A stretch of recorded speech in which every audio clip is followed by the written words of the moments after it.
What happens when chaos is controlled? When the flames of rebellion are stoked, not to burn down systems, but to rebuild them in someone else's image. By 2040, the megacorporations mastered the art of destruction, not to destroy, but to conquer.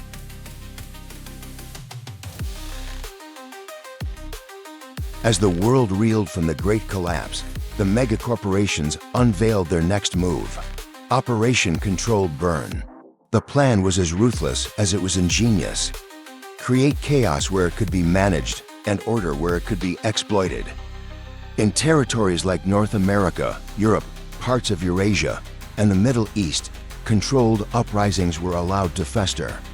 Protests turned to riots, and riots turned to desperation.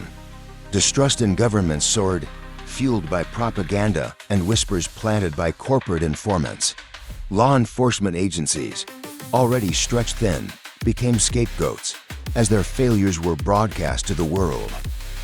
While the public focused on the chaos, another operation unfolded in silence: Economy Shield. In resource-rich territories, Africa, South America, and Southeast Asia, mercenary forces long embedded by the corporations were activated. Under the guise of terror defense, these regions were subjugated with brutal efficiency. Governments were toppled, replaced by military administrations loyal to their corporate sponsors. Younger populations were funneled into re-education centers, their identities stripped away to serve the corporate vision. Meanwhile, older generations were sent to labor camps or research facilities, reduced to tools in a machine driven by profit. Factories and mining operations sprang up overnight, with no regard for environmental devastation.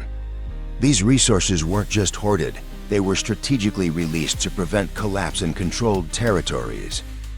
These operations, meticulously planned and carried out without any regards of environment or human lives, laid the foundation for a world ruled by corporations. And still, it was only another step towards their goal, just another brick in the wall to keep the population from discovering the truth.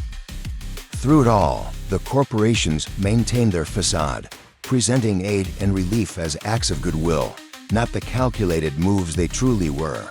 In reality, every handout, every ration, tightened their grip on a society that no longer had a choice. Next, the flames may have subsided, but the embers were still burning.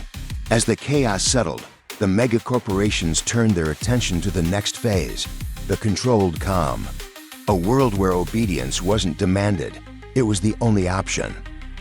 If you like my content, please consider to like and subscribe, and have a look at the full playlist.